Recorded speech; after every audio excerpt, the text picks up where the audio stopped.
I still remember the first time I met Rachel. It was in the campus library, yeah, cliché as hell. I was studying for finals, had barely slept, and she came walking in wearing a hoodie 3 sizes too big and yet somehow looking like she stepped out of a magazine.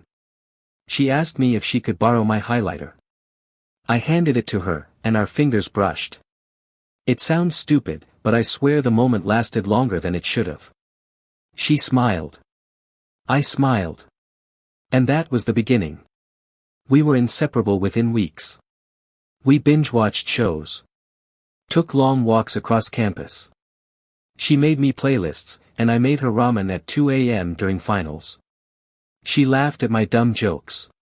I listened to her vent about her toxic ex. She said I was different. I feel safe with you, she said once, wrapped in my arms. By the end of college, we were already talking about moving in together. By the time I got my first real job, she was already planning our future. I thought it was love. I thought we were forever. But life had different plans. Fast forward 3 years. We were living together in a small apartment downtown. I was working 60-hour weeks at a marketing firm, trying to climb the ladder. She was building her online yoga brand. We were okay. Or I thought we were. It started small. She stopped waiting up for me when I got home late. She used to run and hug me at the door. That stopped. The texts got shorter. Less, I love you, more, K. She started going out more, girls' nights, she said. She stopped talking about our future. One day, I got a promotion. I came home, ready to celebrate. She barely looked up from her phone. Oh cool. Congrats, she said. Then went back to scrolling. That night, I stared at the ceiling, wondering when we started drifting apart. I should have seen it coming. But I didn't. I loved her too damn much. My boss at the time, let's call him Derek, was one of those high-energy, alpha-type guys who always wore suits that screamed money and cologne that could choke a horse. He was charming, successful, and always a little too friendly with Alicia. Every company party, he found his way to her side. He complimented her outfits. Told her she lit up the room. Once, he even told me I'd better put a ring on that before someone else does. I laughed at the time. But deep down, something felt off. Then came the messages. Late one night, I was making dinner and her phone lit up on the counter. Derek. You looked amazing today. My hand started shaking. She walked into the kitchen. I handed her the phone.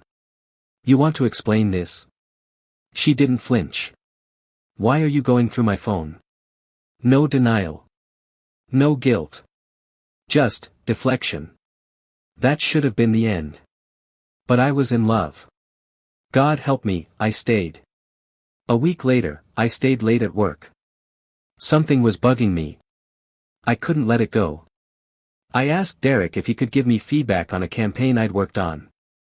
He said sure, told me to stop by his condo. He liked working from home on Fridays. I should have known. I got to the building. I knocked on his door. No answer.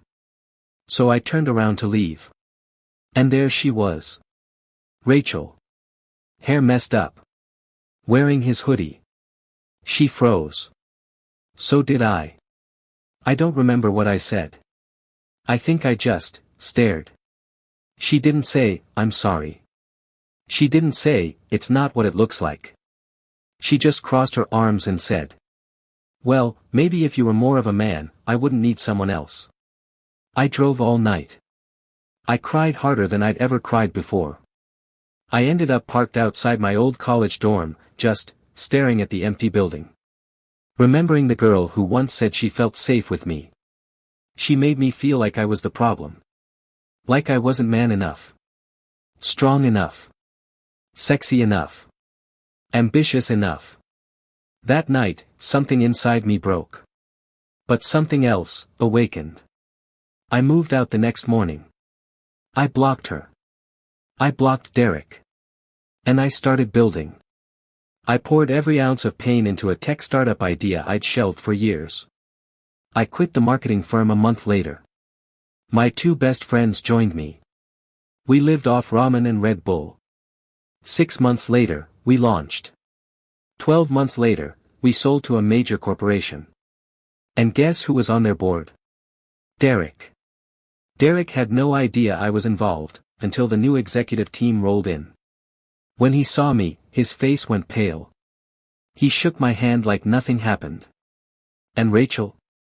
Oh, she showed up at the corporate gala, hanging off his arm like a worn-out accessory. Until she saw me. Clean cut. Sharp suit. Confident. With my new girlfriend beside me, Elena, the same woman Rachel used to gossip about in college because she thinks she's better than everyone. That night, Rachel tried to talk to me. "Hey," she said. "You look amazing." I smiled. "I am." She texted me later that night. "I miss what we had." I didn't reply. But I took a screenshot. Just in case I ever doubted my worth again. People say revenge doesn't heal. Maybe they're right. But success. That's the best closure I've ever had. So if you've ever been made to feel like you're not enough, remember this. You are. You always are. You just needed the right moment to prove it.